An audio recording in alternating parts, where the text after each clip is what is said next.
जैसा कि आप सभी को छत्तीसगढ़ माध्यमिक शिक्षा मंडल की ओर से आपको असाइनमेंट प्रोवाइड करा दिए गए होंगे अक्टूबर के, तो आज की इस वीडियो में क्लास 12 के अर्थशास्त्र अर्थात इकोनॉमिक्स का पूरा A to Z सॉल्यूशन देखने वाले हैं। जो भी आपसे पांचों प्रश्न पूछे गए हैं, प्रत्येक प्रश्न 4 अंक के हैं, जो कि आपके टोटल मिला के 20 नंबर पूर्णांक के होने वाले हैं।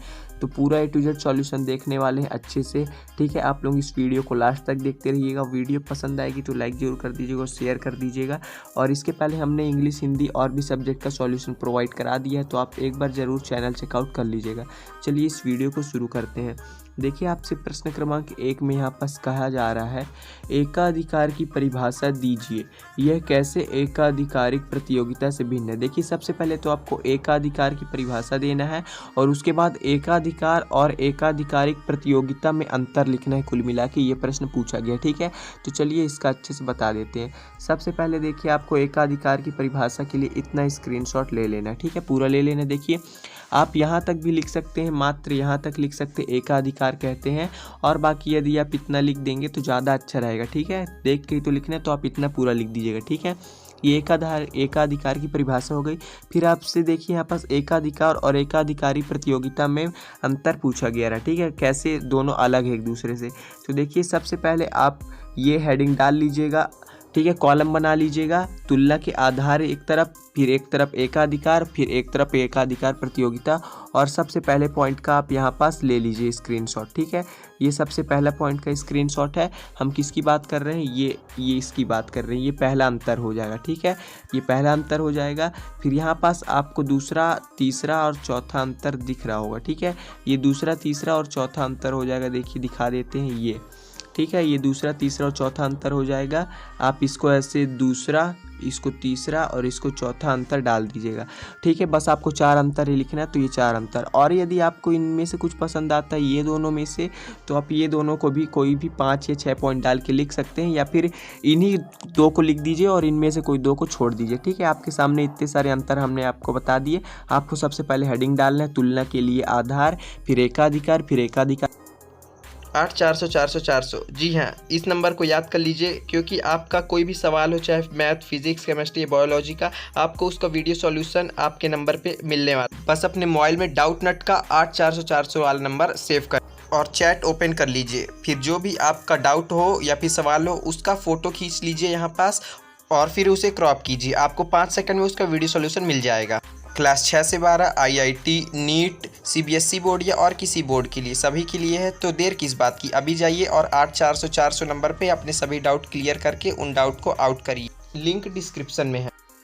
प्रतियोगिता, फिर ये पहला पॉइंट, ये दूसरा, तीसरा पॉइंट, ये चौथा और पांचवा और छठवां पॉइंट, इनमें से कोई 4 पॉइंट आप लिख दीजिएगा, ठीक है। कहने का मतलब ये था। अब चलते हैं प्रश्न क्रमांक 2 की ओर। प्रश्न क्रमांक 2 देखिए यहाँ पास क्या कह रहा है, एक फर्म को कीमत स्वीकारक कब कहा जाता है। ध्यान रखिएगा, यहाँ पास कभी कभी ये जो कीमत है ना, यहाँ पास आपको कोई और शब्द दे देता है। कौन सा शब्द दे देता है, चलिए आपको हम दिखाते हैं, ठीक है। बोर्ड पेपर में आया रहा, तो क्या शब्द दे दिया रहा, मूल्य दे दिया रहा, ठीक है। तो अब आप इतना तो जानते होंगे कि कीमत और मूल्य एक ही होता है, तो आप लोग कंफ्यूज मत होइएगा, ठीक है। एक फर्म को कीमत स्वीकार फर्म कब कहा जाता है, ये प्रश्न आ जाता है, ठीक है। और ये सेम ही प्रश्न है, तो इसका उत्तर यहाँ से हो जाएगा। सबसे पहले आप इतना लिख लीजिए, ठीक है, इतना लिख लीजिए। इतने के बाद आपको ये कारण लिखने पड़ेंगे बहुत सारे। ये हो जाएगा, देखिए, पहला दूसरा कारण का स्क्रीनशॉट ले लीजिए आप, ये पहला दूसरा कारण। फिर आपको ये तीसरा कारण का भी स्क्रीनशॉट ले लेना। आप चाहे तो ये तीनों का एक साथ ले सकते हैं, ये देखिए, पर आप जैसा चाहे वैसा स्क्रीनशॉट ले लीजिए।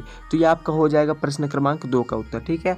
अब चलते हैं देखिए प्रश्न क्रमांक 3 की ओर। प्रश्न क्रमांक 3 यहाँ पास आपसे कह रहा है, मांग एवं पूर्ति में परिवर्तन का संतुलन कीमत पर क्या प्रभाव पड़ता है, ठीक है। मतलब कि मांग और पूर्ति में परिवर्तन का संतुलन कीमत पर क्या प्रभाव पड़ता है। यहाँ पास बाजार संतुलन भी प्रश्न आ जाता है कि बाजार संतुलन पर क्या प्रभाव पड़ता है। तो देखिए, संतुलन और बाजार संतुलन एक ही है अर्थशास्त्र में, ठीक है।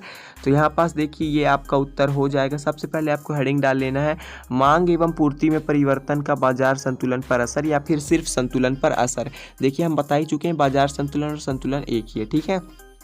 फिर उसके अंदर भी आपको एक हेडिंग डालनी पड़ेगी, मांग में वृद्धि का संतुलन। बहुत सारी स्थितियां हैं, मांग में कमी का संतुलन, मांग में वृद्धि का संतुलन, ठीक है। तो आपको ये पहली हेडिंग डालना है, मांग में वृद्धि का संतुलन पर प्रभाव, ठीक है। ये आपको हेडिंग डाल के इतना लिख लेना है, पहले इतना लिख लेना है। ये देखिए जो हिंदी से लिखा है। फिर आपको ये चित्र बना लेना है, ठीक है। ये चित्र दिख रहा होगा, ये चित्र आपको बना लेना है, ठीक है। ये चित्र आपको अच्छे से दिख रहा होगा, स्क्रीनशॉट ले लीजिए। फिर उसके बाद थोड़ा सा और इसी का लिखना पड़ेगा ये, ठीक है। अब उसके बाद इसी का संतुलन पर प्रभाव क्या होगा, ये तो अभी किस पे प्रभाव रहा देखिए, ठीक है ना, संतुलन पर प्रभाव। फिर ये आपको इस संतुलन पर प्रभाव इतना और लिखना पड़ेगा। आप बस लिखते जाएगा, एकदम अच्छे से तैयार किया गया है, पूरे के पूरा नंबर मिलेगा, ठीक है। ये संतुलन पर प्रभाव, और फिर इतना और लिखना पड़ेगा इसी के अंदर संतुलन पर प्रभाव पर। फिर इसके बाद आ जाता है देखिए दूसरी स्थिति जो है मांग में कमी का संतुलन पर प्रभाव, ठीक है। ये आप हेडिंग डाल लीजिएगा। उसके बाद आपको इतना लिख लेना है। इतना लिख लेने के बाद इसमें भी आपको फिर से ये चित्र बनाना पड़ेगा। देखिए ये चित्र आपको फिर से बनाना पड़ेगा, एक प्रकार से ग्राफ है, ठीक है। फिर आपको इसके बाद इतना और लिखना है, ठीक है। और फिर आपको संतुलन पर प्रभाव लिखना है, पहले इतना लिख लीजिए। फिर उसके बाद ये संतुलन पर प्रभाव आपको लिखना है, ये संतुलन पर प्रभाव, ठीक है। इसके बाद आपका देखिए तीसरी स्थिति है पूर्ति में वृद्धि का संतुलन पर, ठीक है। चैनल को जरूर सब्सक्राइब कर लीजिएगा, वीडियो को जरूर शेयर कर दीजिएगा। तीसरा हेडिंग हो जाएगा पूर्ति में वृद्धि का संतुलन पर प्रभाव, ठीक है। ये हेडिंग डाल लेने के बाद आपको इतना लिख लेना है। इतना लिख लेने के बाद बस आपको फिर ये चित्र बनाना है और फिर संतुलन पर प्रभाव लिखना है एक बार और। इसी का जो नीचे ये देखिए यहाँ पास इतना और आपको लिखना पड़ेगा। इतना और लिख लेने के बाद फिर आपको बस ये देखिए संतुलन पर असर, ये संतुलन पर प्रभाव जो हम आपको बता रहे हैं, इतना और लिख लेना है। तो यहाँ से आपका प्रश्न क्रमांक 3 भी पूरा समाप्त हो जाता है। थोड़ा बड़ा रहा, ठीक है ना, लेकिन ये बोर्ड परीक्षा की दृष्टि से बहुत ही महत्वपूर्ण प्रश्न है, इसको जरूर तैयार कर लीजिएगा, ठीक है। यहाँ देखिए फिर प्रश्न क्रमांक 4 क्या बोल रहा है। प्रश्न क्रमांक 4 यहाँ पास बोल रहा है क्या पूर्ण प्रतियोगिता काल्पनिक है, स्पष्ट कीजिए। हम आपको बता दें ये प्रश्न भी बहुत प्रकार से पूछा जा सकता है, तो आप लोग थोड़ी शब्दों को देख लीजिएगा अच्छे से, ठीक है ना, कि क्या पूछा जा रहा है, क्योंकि बहुत बार घुमा के पूछ देता है। तो ये देखिए प्रश्न है पूर्ण प्रतियोगिता एक काल्पनिक अवधारणा है, व्याख्या कीजिए, ऐसा भी पूछा जाता है। और पूर्ण प्रतियोगिता एक काल्पनिक क्यों कहा जाता है, व्याख्या कीजिए या फिर स्पष्ट कीजिए, कुछ भी पूछे आपको उत्तर यही लिखना है।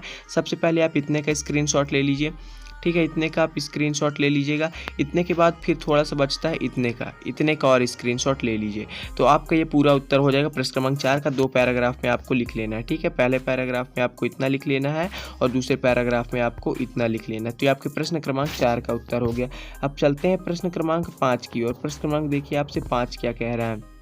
ये कह रहा है अति अल्पकाल के बाजार का मूल्य निर्धारण पर क्या प्रभाव पड़ता है, रेखा चित्र द्वारा समझाइए। देखिए आपको रेखा चित्र भी बनाना पड़ेगा और क्या प्रभाव पड़ता है वो भी आपको बताना पड़ेगा। तो इसका उत्तर चलिए आपको अच्छे से हम दिखा देते हैं। तो देखिए सबसे पहले आप रेखा चित्र बना लीजिएगा, ठीक है। और यहाँ नीचे वस्तु की मात्रा लिख लीजिएगा। यह है आपका रेखा चित्र, पहले आप इसको बना लीजिएगा। उसके बाद फिर आप देखिए इतना लिखिएगा, पहले इतने का स्क्रीनशॉट लीजिएगा।